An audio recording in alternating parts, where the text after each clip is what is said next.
Hola amigo.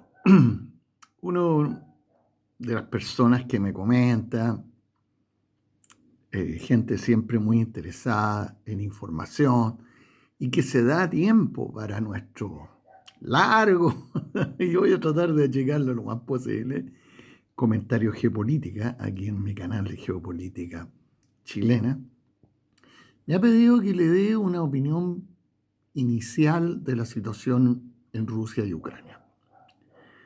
Bueno,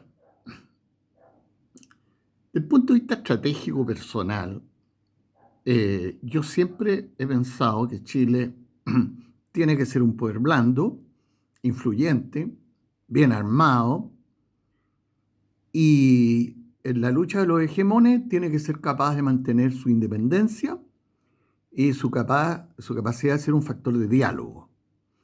Tener la misma política que tienen países tan importantes como Vietnam, la India, Indonesia, Malasia, ¿ya? Uruguay, que son países que tienen responsabilidades, como nosotros, como en algún momento la tuvo el presidente Lagos cuando no quiso validar, pese a que era un peligro enorme hacerlo, la guerra de Irak.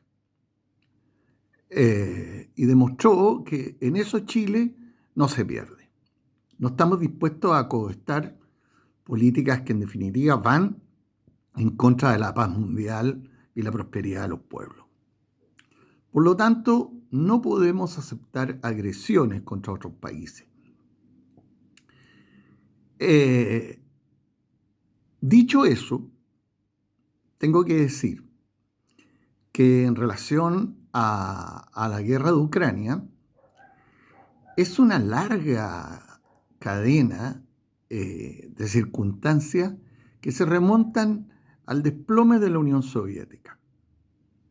Un desplome que pone fin a la Guerra Fría y que además a nosotros nos afectó, porque indudablemente el desplome coincidió prácticamente con el inicio de la transición en Chile. Y a nosotros nos pilla en un momento en que teníamos una élite dirigente que encabeza la transición, eh, constituida básicamente por grandes estadistas chilenos, de izquierda, de centro y de derecha. Una élite que había tenido un gran compromiso durante el periodo previo a la dictadura y que sabía la necesidad de ser responsable siempre, porque habían tenido problemas ellos mismos de darse cuenta de su responsabilidad en cuanto a la caída de la democracia en Chile. A mí me tocó el privilegio de estar 2 o 3 veces con don Patricio, probablemente uno de los grandes estadistas chilenos. Bueno, podemos darle un día, quizás para su aniversario, un homenaje. También estaba, por supuesto, don Enrique Silva Sima, un hombre calmado y muy radical, muy radical. El radicalismo encarnado. Gran profesor, coetáneo a don Patricio. Y por supuesto, don Clodomiro Almeida, probablemente el político de izquierda indispensable para entender la transición. Un hombre lúcido, inteligente, inclaudicable, valiente, formador del mejor socialismo que hubo posgolpe.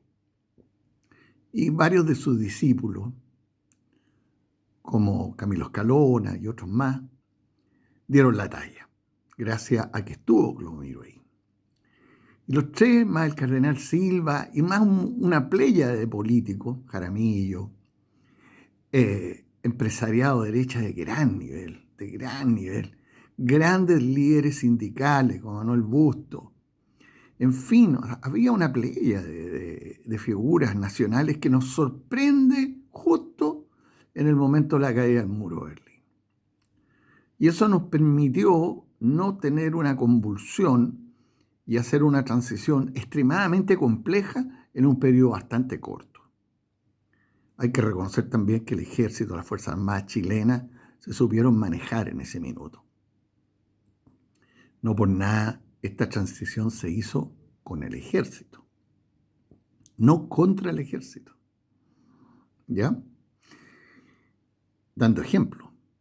Por mucho que algunos aquí anden alegando que la transición aquí y allá, eso es ignorancia. Mire, los ignorantes siempre son reduccionistas. Cuando usted vea a un reduccionista, va a ver un ignorante. ¿Ya? Los unicausales. En fin. ¿Y qué ocurrió en ese minuto? Que Rusia colapsó económicamente, no tenía ya sentido como entidad geopolítica.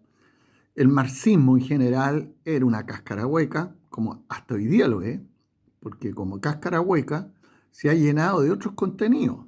¿Ya? En Rusia hoy día estamos en presencia de una nación que es autoritaria, no hay por qué negarlo, con una democracia cada vez que se limita a mantener una fachada, con un liderazgo extraordinario. Probablemente Putin es de los estadistas del siglo, no hay que cerrar los ojos, es un hombre extremadamente valioso y decidido a colocar a Rusia nuevamente en la ruta geopolítica de hegemón.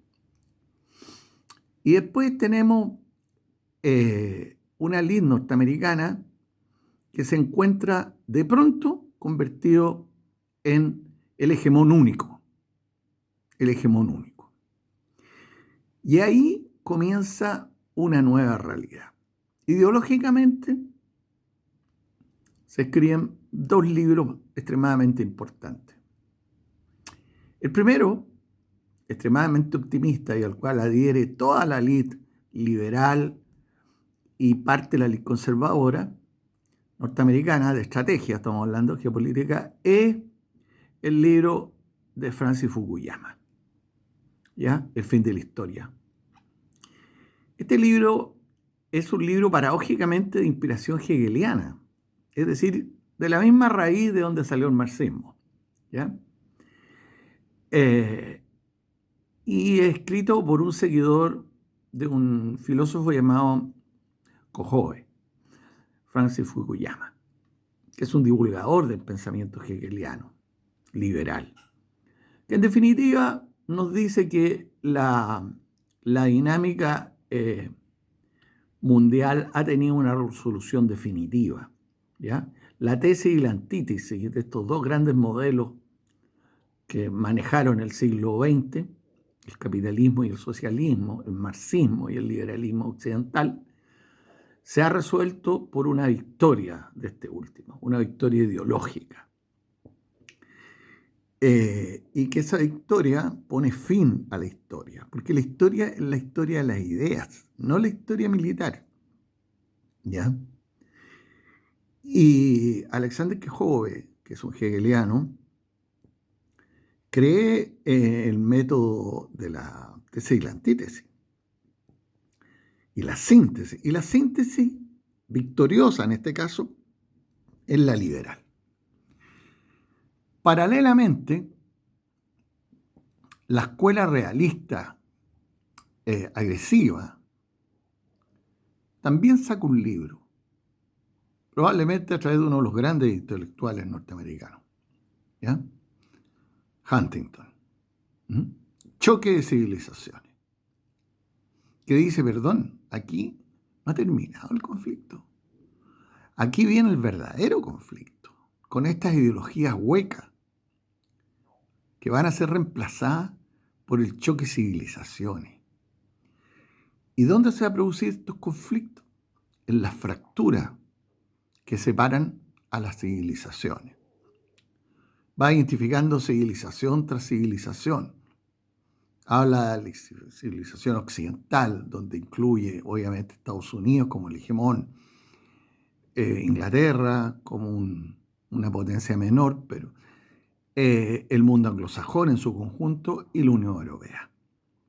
Más agregados como los que integran el G7, Corea, de alguna manera Japón, en fin. Ese es lo que él llama el occidente, como civilización. Con subcivilizaciones, como la que él llama la civilización, su civilización cínica, es decir, de Japón, y Latinoamérica. Curiosamente, nosotros somos un apéndice importante, pero secundario, de la civilización occidental. Y luego están las civilizaciones china, árabe, ortodoxa y otras menores. A África no le asigna mucha importancia, la verdad, cometiendo ahí un tremendo error. Y a la India no la ve tampoco tan relevante, cometiendo otro error.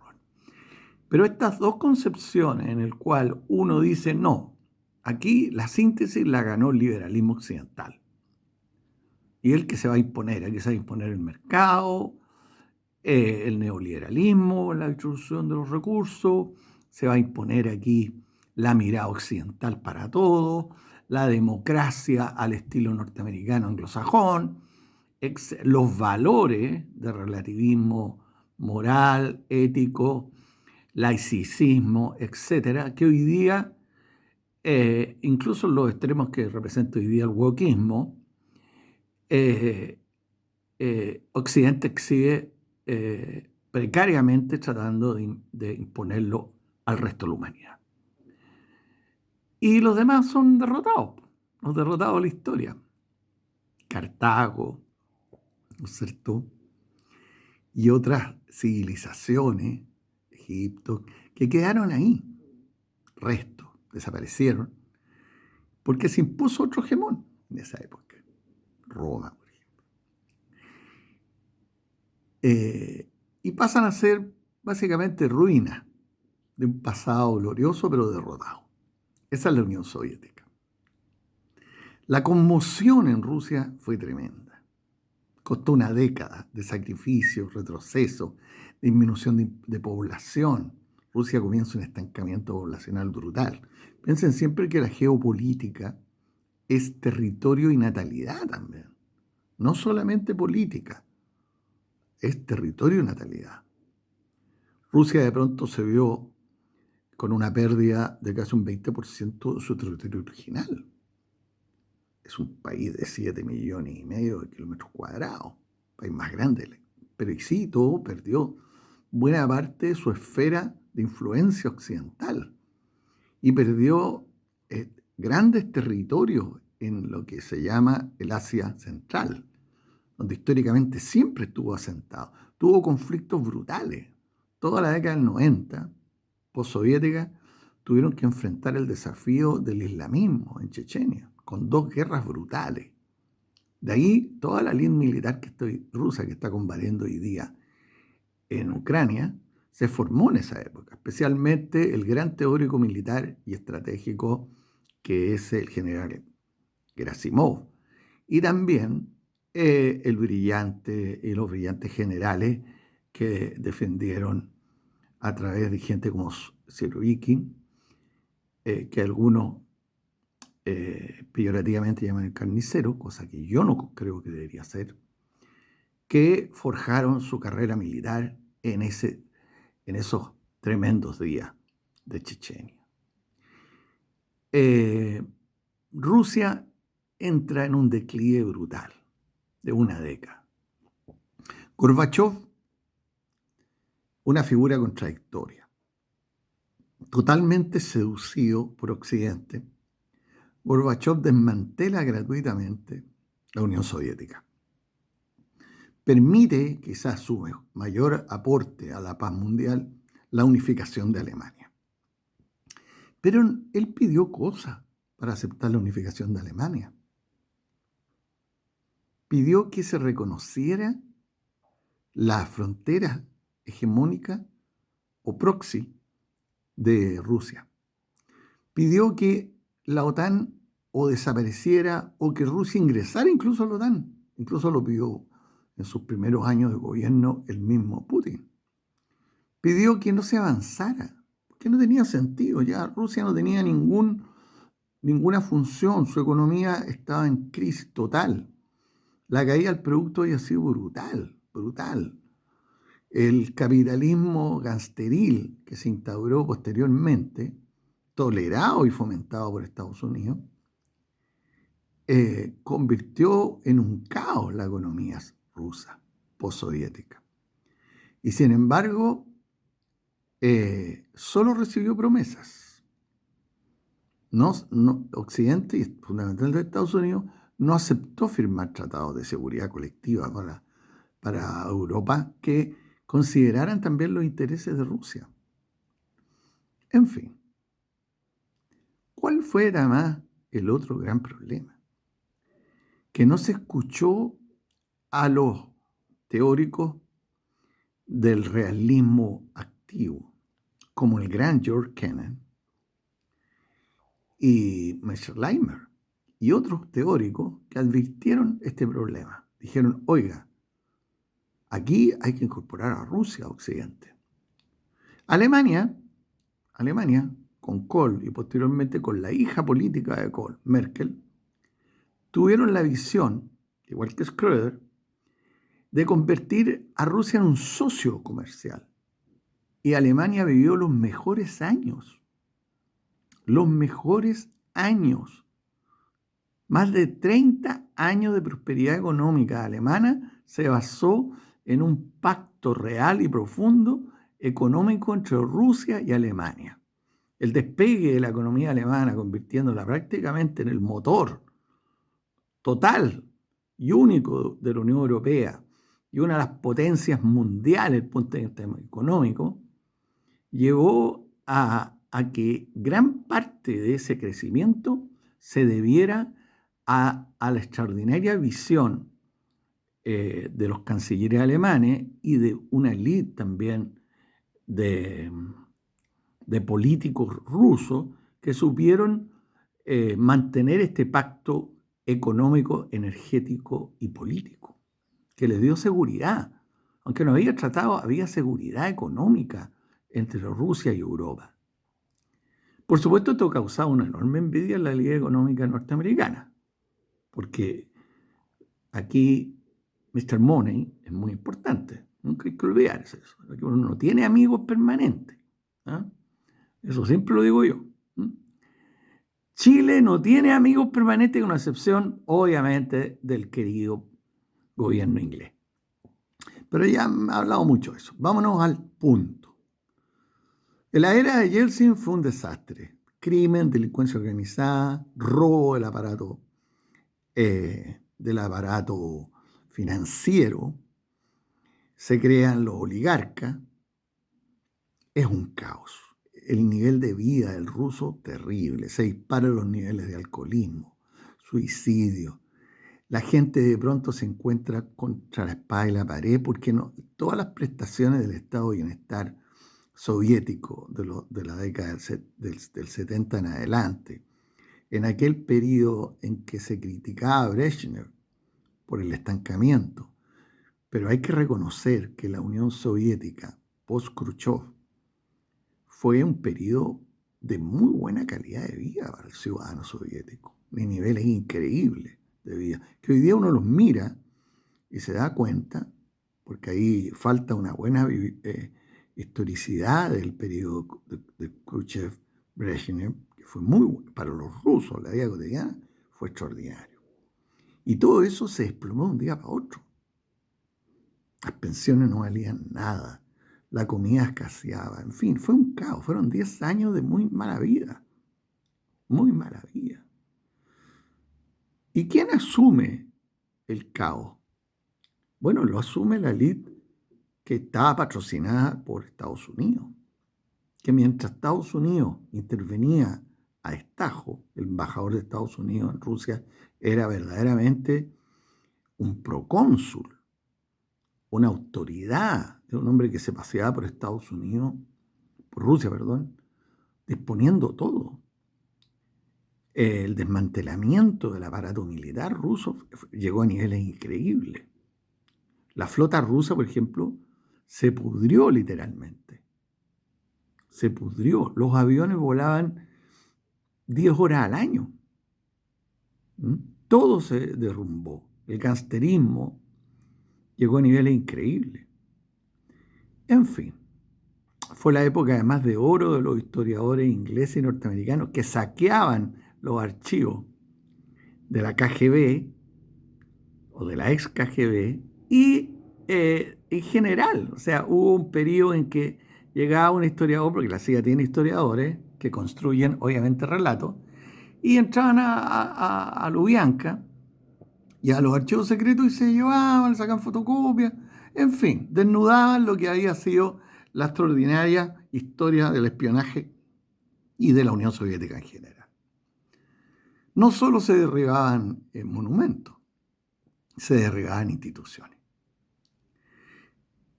Había al interior del Estado ruso buenos políticos. Georgi Primakov. Había toda una liga de gente muy pragmática que veía con horror la situación y que comenzó a ir construyendo un relato que le permitiera a la Rusia postsoviética salir de su estancamiento. Alexander Dugin, probablemente uno de los mayores filósofos de la historia de las civilizaciones, comienza a estudiar y a desarrollar su teoría de la tercera vía y de eurasianismo, diciendo tenemos que conectarnos con la tradición rusa hacia Oriente. No se nos está respetando, orientémonos contra Occidente. Entre otras cosas, vamos a dedicarle un par ¿cómo se llama?, de análisis a Dugin y a sus teóricos. Pero lo que les quiero decir es que aquí también hay un aspecto dialéctico. Toda acción genera una reacción, y aquí la reacción fue gestándose lentamente. Se fue cocinando a fuego lento durante 10 años. Primero se estableció la visión estratégica y luego se encontró a quien la encarnara.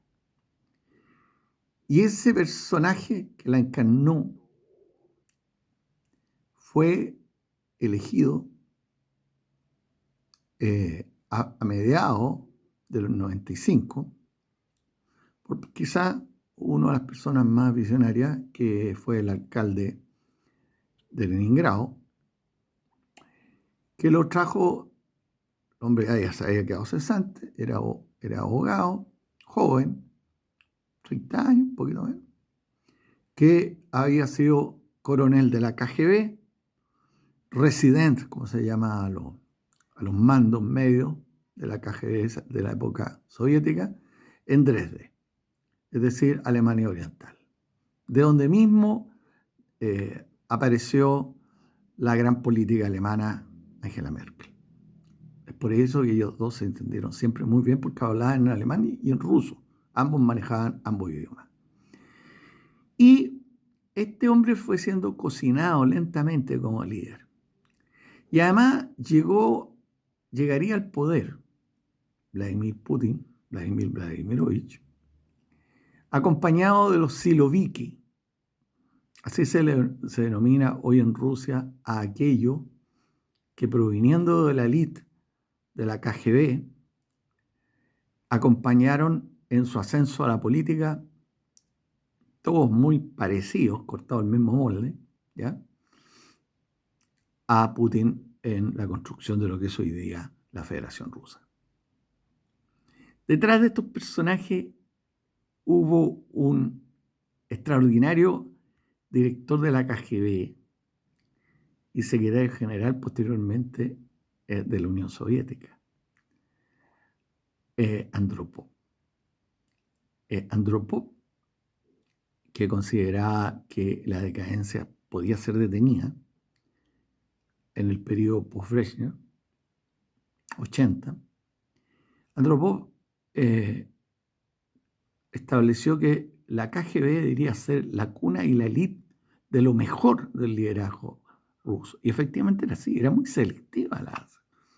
No solo se dedicaba al espionaje, gente que cree que la KGB era un grupo de matones ganteriles que agarraba a la gente de noche, los torturaba y los mataba. No, parte de su tarea era esa, pero no era la principal. La principal era la información.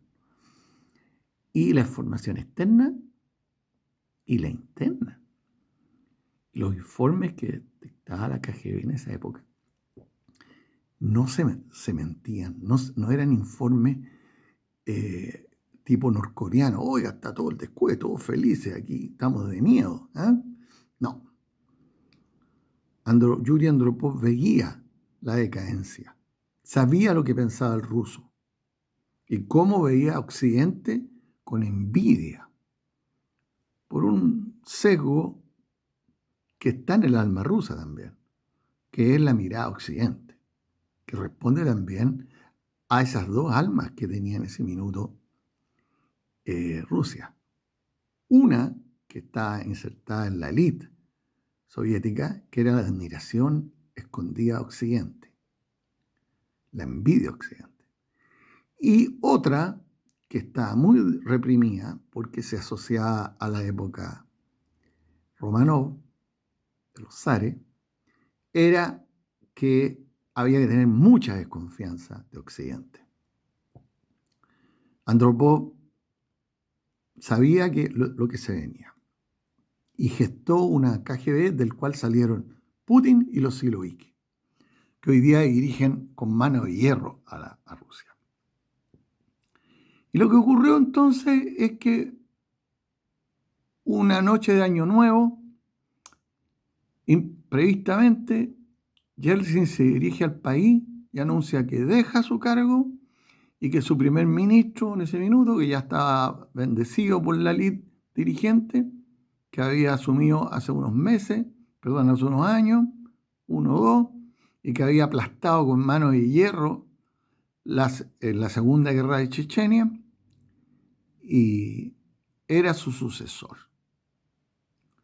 Y inmediatamente, el 1 de enero del 2000, asume Vladimir Vladimirovich Putin, absolutamente desconocido para la élite occidental, para una parte importante del pueblo ruso, que lo veía como una persona sólida, pero no una figura emblemática, y para aquellos que en ese minuto eran los verdaderos dueños de Rusia, que eran los oligarcas, que eran todos aquellos burócratas que habían aprovechado el caos y comprado empresas y complejos industriales, químicos, militares, a precio nominal y se habían hecho millonarios, bancos, etc.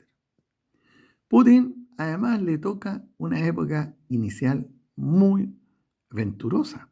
¿Por qué? Porque la primera etapa del gobierno de Putin coincide con el auge petrolero posterior a la crisis asiática.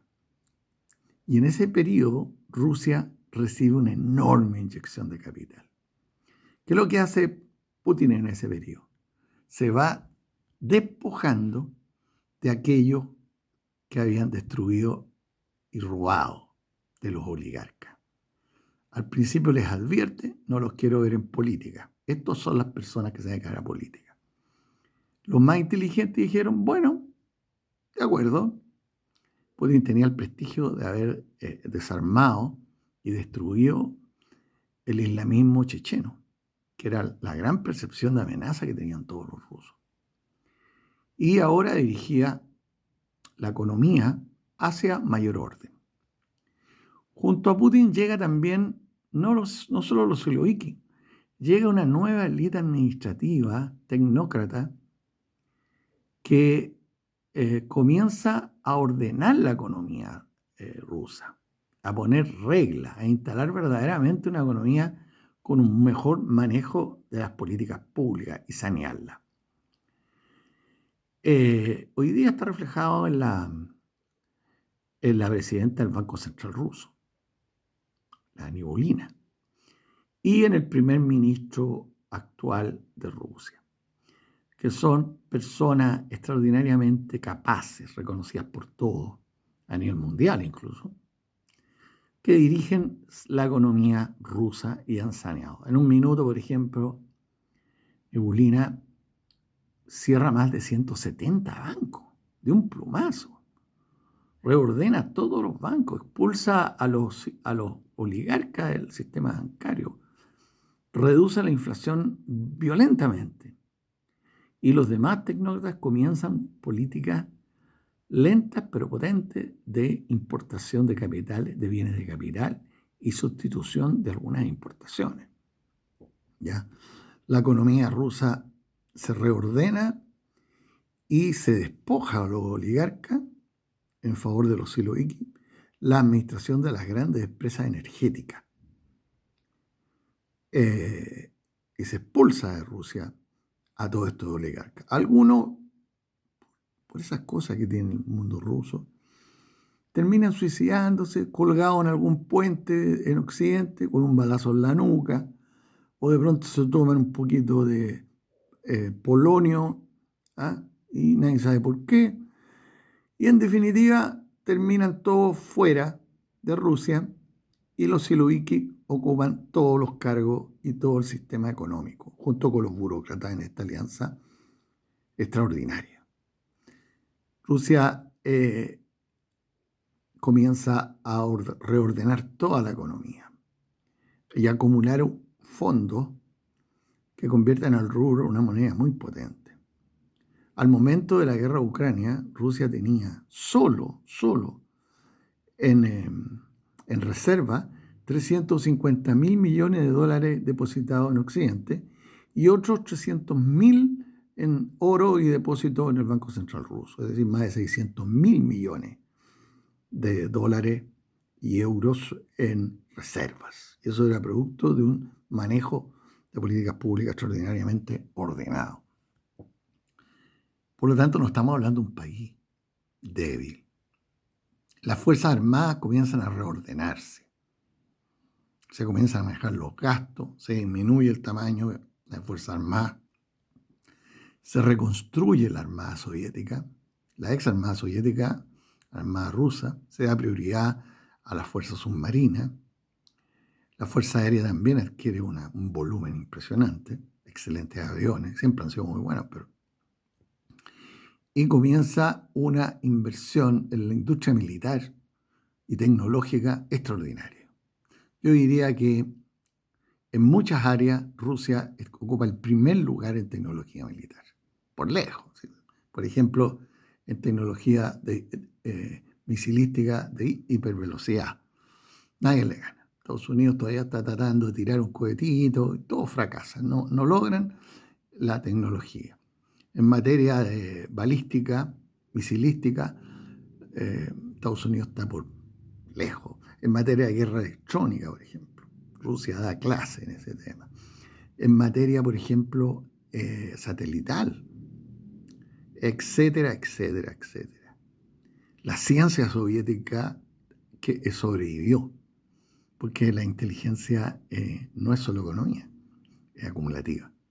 La medicina soviética demostró, en medio de la pandemia, la enorme plasticidad que tuvo para enfrentar el tema del COVID. ¿Ya? No hay que cerrar los ojos. Rusia fue el líder en la lucha contra el COVID. Sacó productos que obligaron a Occidente a abaratarse, porque en esto no hay que engañarse. Aquí Occidente vio un gran negocio en este tema, independencia que se muriera la gente, etcétera. Bueno, ¿por qué entonces llegamos a la guerra de Ucrania? Llegamos a la guerra de Ucrania porque Estados Unidos y Occidente literalmente no cumplió con las cosas que había acordado con Rusia. Ni Bush hijo, ni Bush padre desarmaron la OTAN. No se convencieron nunca de que había que reconocerle a Rusia ningún estatus geopolítico. El presidente más arrogante que ha tenido Estados Unidos es por lejos Obama, que tenía un desprecio profundo por Rusia. Obama fue el que dijo, vámonos de Europa, estamos perdiendo el tiempo, ahí no hay nadie que nos pueda contrarrestar. Nuestra mirada tiene que ser Asia y China, contra ellos tenemos que irnos. De ahí viene toda esta obsesión norteamericana con los chinos. ¿Y Rusia? ¿Qué opina de Rusia, presidente? Es una potencia menor, decadencia. ¿Quién se preocupa por Rusia? Es un poder regional, igual que lo que es Mongolia, Turquía, Nigeria, país menor. Por supuesto, para gente como los rusos, esto fue un insulto gratuito. En la conferencia anual de Múnich del 2007, las cosas ya se habían cocinado completamente. Y en esa conferencia en que todos se autobulaban, se celebraban, se programó la intervención del entonces presidente, que estaba en su primer periodo, iniciando ya el segundo, Vladimir Putin. Y entró a la sala y todos ahí, oye, un cafecito mientras habla este tipo. Y comenzó a hablar. ¿Y qué dijo Putin? Terminó. Se acabó este periodo en que Rusia ponía la otra mejilla. No han cumplido ustedes. Es intolerable lo que ocurrió. Nos vamos a oponer. No cuenten con nosotros porque ustedes no cumplen sus acuerdos. Y usted aquí y usted allá. Y Estados Unidos se mueve con una impunidad tremenda, no respeta las soberanías, no acepta a nadie que le diga que no puede hacer ciertas cosas. Estaba la experiencia de Irak, una guerra artificial inventada por los que aquí entonces se conocían los neocons, agresivos, que se inventan una guerra a la nada. Ahí el presidente Lagos mostró toda su estatura y Chile quedó muy bien con el tiempo. Justo en ese minuto estábamos por firmar el Tratado de Libre Comercio con Estados Unidos. Y Lagos, con mucho riesgo, votó en contra por autorizar a Estados Unidos a atacar a Irak. Y eso le costó que ese tratado se firmara en la oscuridad sin ningún bombo. Incluso hubo voces en Estados Unidos de no seguir adelante con el Tratado de Libre Comercio con Chile. Y sin embargo, el presidente Lagos no claudicó. Hoy día, que ya es sentido común de que nunca tuvo Saddam Hussein arma alguna, y después de 1,5 millones de civiles muertos, y de una guerra de más de 10 años, en el cual Estados Unidos invirtió millones y millones de dólares, con una gran cantidad de soldados muertos, con Irak destruido de una manera increíble. Lagos tuvo la estatura moral de decir no. Somos un país pequeño, un pueblo blando, pero moralmente no vamos a apoyar esta aventura. Y tenía razón. Por eso es muy sabio respetar los consejos de nuestros adultos. Bueno, continuemos. El discurso de Múnich, de la Conferencia de Seguridad Anual de Múnich, marcó un antes y un después. 2007. Desde ese día, ante los intentos de seguir avanzando, incluso ese año, los presidentes norteamericanos, el gobierno había anunciado que iba a incorporar a la OTAN a Georgia, iba a incorporar a Ucrania y iba a acercar a la OTAN a las fronteras mismas de Rusia. Y Rusia contestó que ellos no podían permitir eso. Lo primero que hicieron es responder al intento, estimulado por Estados Unidos, de respaldar el intento del presidente Saakashvili de retomar el control de 2 provincias con mayoría o con la totalidad de la población de origen ruso a la fuerza, que al momento de la independencia de Georgia, país que está en el Mar Negro, no había logrado incorporar esos territorios, que reconocieran ser parte integral de Georgia. Y se produce una guerra, que la gana, por supuesto, Rusia. No fue fácil la guerra, le costó mucho a Rusia, pero ganó, mantuvo, parando en seco el intento de Georgia de unirse a la OTAN y de intentar darle una pulseada a Rusia. Y luego viene el Euromaidán. El Euromaidán consistió en un golpe de Estado. Un golpe de Estado que, con el pretexto de impedir que el presidente ucraniano de la época disminuyera la velocidad de incorporación de Ucrania a la Unión Europea y posteriormente a la OTAN.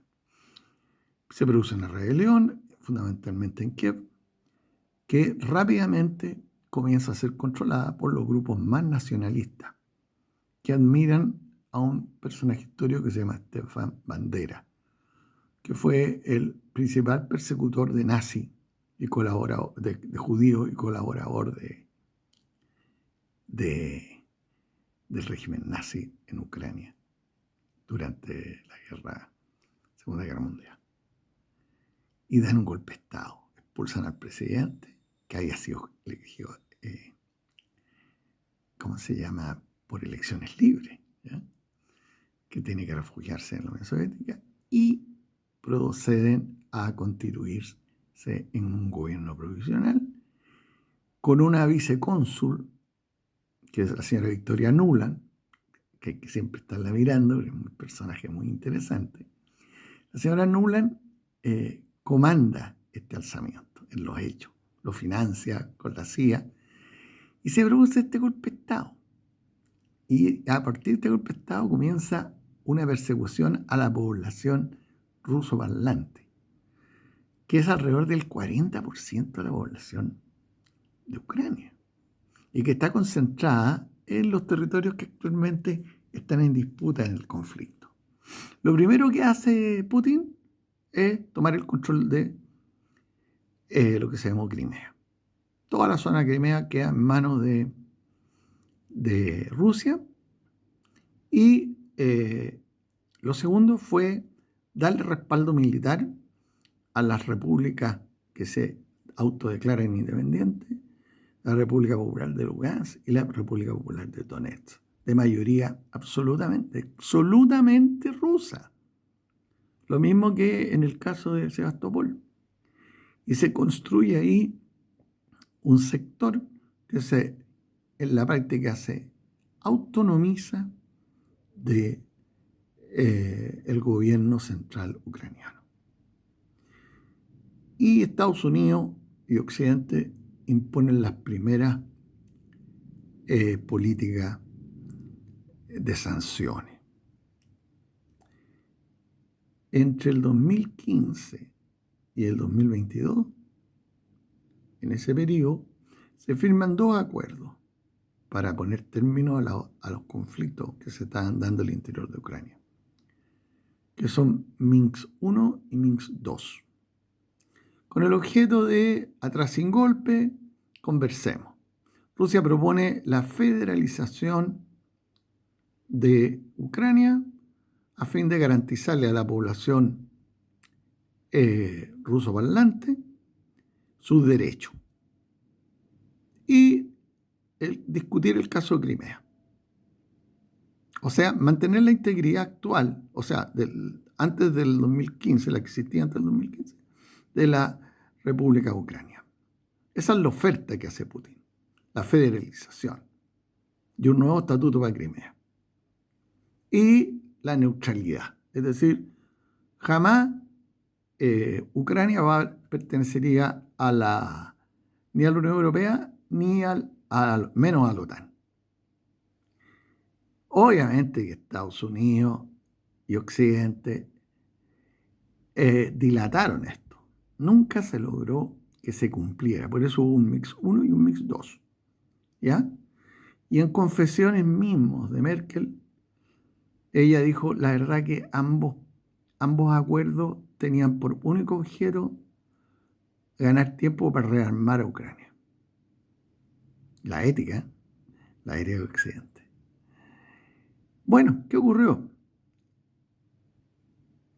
Rusia comenzó a advertir desde el 2018 que no toleraría que Ucrania tuviera presencia militar de la OTAN ni norteamericana, que eso ya tenían la hostilidad fuerte de Polonia, de todos los países que se habían incorporado a la OTAN durante 20 años, después de la caída del Partido Comunista, del comunismo a nivel europeo, Centro Europa básicamente, y el discurso norteamericano era: estos gallos no tienen peso, tienen una economía, tienen un ejército de chatarra, los generales son ahí nomás, Putin es un delincuente. O sea, llegó a decir la Ursula von der Leyen que Rusia es un país que arma sus cohetes con repuestos de lavadora. O sea, una arrogancia que llega a dar pena con los abusos. La única que tenía ciertas luces, y era muy criticada por ella, era la Angela Merkel. Pero la Angela Merkel finalmente fue reemplazada por Scholz. Y por supuesto, este era un hombre de Occidente, que creía que con Rusia se podía hacer prácticamente todo, que era un paisito en decadencia, que era un gato piojoso que no podía cumplir sus amenazas. Rusia comenzó una acumulación de fuerza que comenzó a ser percibida por Occidente como peligrosa y fue advirtiendo durante todo el 2021: mire, yo voy a ir en serio. Si ustedes siguen avanzando y quieren instalarse e incorporar Ucrania, hasta aquí llegamos. Y al hasta aquí llegamos se produce en febrero del 2022. Rusia ingresa tanto desde Bielorrusia como desde el sur y ocupa fuertemente una franja importante de Zaporilla, la provincia de Zaporilla, de la provincia de Gerson, del Donetsk y el Lugansk, esas 4 regiones, e intenta ocupar Kiev en un plan rápido en el cual se destituiría a Zelensky y comenzaría las conversaciones para una neutralización definitiva del problema con Ucrania y Occidente. Entonces, en resumen, para no hacerlo muy largo, ya llevamos casi 50 minutos, este conflicto es un conflicto que tiene raíces en la Pax Americana posterior a la caída de la Unión Soviética y al término de la Guerra Fría. Ya lo que se llamó el periodo excepcional, que va desde 1990 hasta, yo diría, hasta el 2010, es decir, 20, casi 30 años posteriormente, o el 2020, en el cual Estados Unidos y Occidente han hegemonizado como gran hegemones toda la historia mundial, la economía, la difusión tecnológica, la globalización, sin ningún poder que le pueda contradecir. Volveré a seguir este análisis porque faltan algunas etapas. Falta el análisis mismo de la guerra, las implicancias que esto ha traído a nivel geopolítico y finalmente las consecuencias mundiales que esto va a tener. Bueno, hasta aquí llego, amigos míos. Disculpen lo largo que es. Coméntenlo, por favor, porque a mí me ayuda mucho la interacción con ustedes. Denle un clic. Suscríbanse, por favor. Den opiniones. Contradíganme si tienen visiones distintas, porque para eso estamos. Y nos vemos en un segundo momento.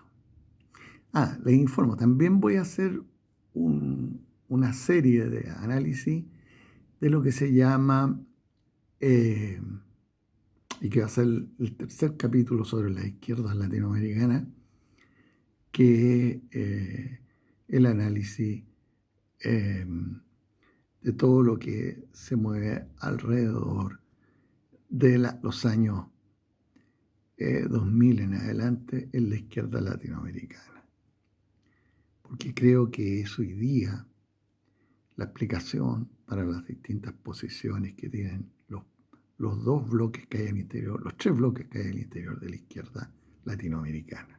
¿Ya? El bloque marxista tradicional, en donde yo coloco a Cuba, Venezuela y Nicaragua,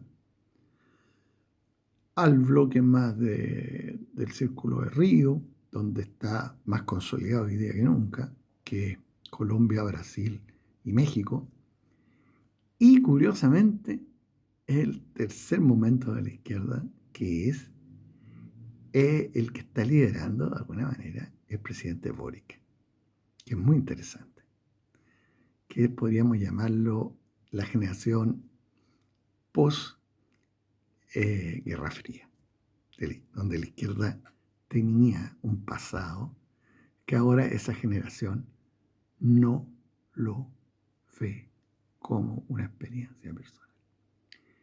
Bueno, que tengan un muy buen